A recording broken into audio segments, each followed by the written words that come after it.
आज हम देखेंगे हेल्दी और टेस्टी कच्चे आम की चटनी। ये चटनी इतनी टेस्टी बनती है कि बच्चे जाम और सॉस खाना भी भूल जाते हैं, यहाँ तक कि बड़े भी सब्जी खाना भूल जाते हैं। लेकिन हाँ, ऐसा मत करें, सब्जी खाना इम्पोर्टेंट है, सब्जी जरूर खाएं। आप इस चटनी को लंच या डिनर में साइड डिश की तरह खा सकते हैं। यहाँ तक कि ये चटनी रोटी, पराठा, डोसा और इवन राइस के साथ भी बहुत अच्छी लगती है। फ्रेंड्स, मैं इस चटनी को हेल्दी और टेस्टी इसलिए बोल रही हूँ कि इसमें हमने जो भी इंग्रेडिएंट्स यूज किए हैं वो सारे सेहत के लिए अच्छे हैं। फॉर एग्जाम्पल, इसमें हमने यूज किया है कच्चा आम यानी कि कैरी, जो कि विटामिन ए, सी, ई, के और विटामिन B6 से भरपूर है। हमने यूज किया है इसमें गुड़ सेहत के लिए अच्छा तो होता ही है और इसमें भरपूर आयरन होने से हीमोग्लोबिन को बढ़ाता है। और कैरी और गुड़ का कॉम्बिनेशन शरीर को ठंडक भी देता है। इसके साथ साथ इसमें काला नमक, जो कि पेट के लिए अच्छा है, इंडाइजेशन की प्रॉब्लम्स को दूर करता है। और साथ साथ इसमें है कड़ी पत्ता, हींग जैसी कई हेल्दी चीजें। तो चलिए शुरू करते हैं इस रेसिपी को। फ्रेंड्स, यहाँ पे हमने कच्चा आम यानी कि ग्रीन मैंगो कैरी ली है। इसको हम बारीक टुकड़ों में काट लेते हैं। इस कैरी को हम छिलकों के साथ ही यूज करेंगे, छिलके ना निकाले, क्योंकि छिलकों में भी भरपूर विटामिन मिनरल्स होते हैं और छिलकों के साथ इस चटनी का टेस्ट भी बहुत ही बढ़िया आता है। अब ये हमारे सारे इंग्रेडिएंट्स हैं जो हमें एक चटनी के लिए लगने वाले हैं। ये हमारी कटी हुई कैरी, 1 चम्मच लाल मिर्च पाउडर, 1 चम्मच नमक, 1 टीस्पून, 1 छोटा चाय का चम्मच काला नमक और आधा बाउल गुड़।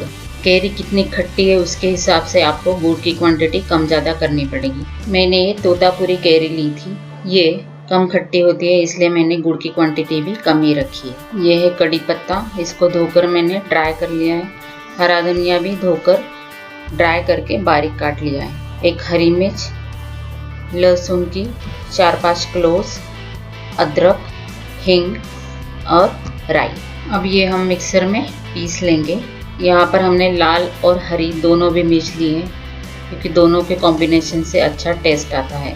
और हाँ, यहाँ पे जो भी इंग्रेडिएंट्स है फ्रेंड्स, वो सारे के सारे लीजिए, इसमें से कोई भी मिस मत कीजिएगा, क्योंकि इन सभी के कॉम्बिनेशन से एक चटनी में बहुत ही एक अच्छा इररेजिस्टिबल फ्लेवर आता है। राई, हींग और कड़ी पत्ता ये हमारा तड़के के लिए है, ये हम मिक्सी में नहीं डालेंगे। साथ में हरा धनिया भी हमें इसमें नहीं डालना है, हरा धनिया हम बाद में डालेंगे, क्योंकि अभी डालेंगे तो चटनी का कलर चेंज हो जाएगा, इसको एक ग्रीनिश कलर आ जाएगा। हमें चटनी का रेड कलर चाहिए। अब हमारी ये चटनी मिक्सी से पीस के रेडी है। अब हम करते हैं तड़का। ये चटनी बिना तड़के के भी खा सकती है, लेकिन तड़का लगाने से इसका टेस्ट और भी एनहांस हो जाता है। तेल अच्छी तरह से गर्म हो जाने पर हम इसमें राई डालेंगे। राई को अच्छे से तड़कने देंगे, क्रैकल होने देंगे। बाद में हम गैस बंद करके इसमें डालेंगे कड़ी पत्ता और हींग। हींग हमेशा गैस बंद करने के बाद ही डालें, जिससे वो जलता नहीं है और हमारे तड़के को एक अच्छा फ्लेवर मिलता है। अब ये तड़का हम हमारी चटनी में डालेंगे। मिक्स करने के बाद इसमें डालेंगे हरा धनिया। अब रेडी है हमारी खट्टी मीठी चटपटी चटनी। तो फ्रेंड्स, ये चटनी आप जरूर ट्राई कीजिए। मुझे पता है ये चटनी आप लोगों को बहुत पसंद आएगी, और ये कैसी लगी ये मुझे कमेंट बॉक्स में लिख के जरूर बताएं। और हाँ, वीडियो को लाइक शेयर करना ना भूलें और ऐसी healthy, tasty, delicious, nutritious recipes देखने के लिए चैनल को जरूर सब्सक्राइब कर लीजिए। तो चलिए मिलते हैं नेक्स्ट वीडियो।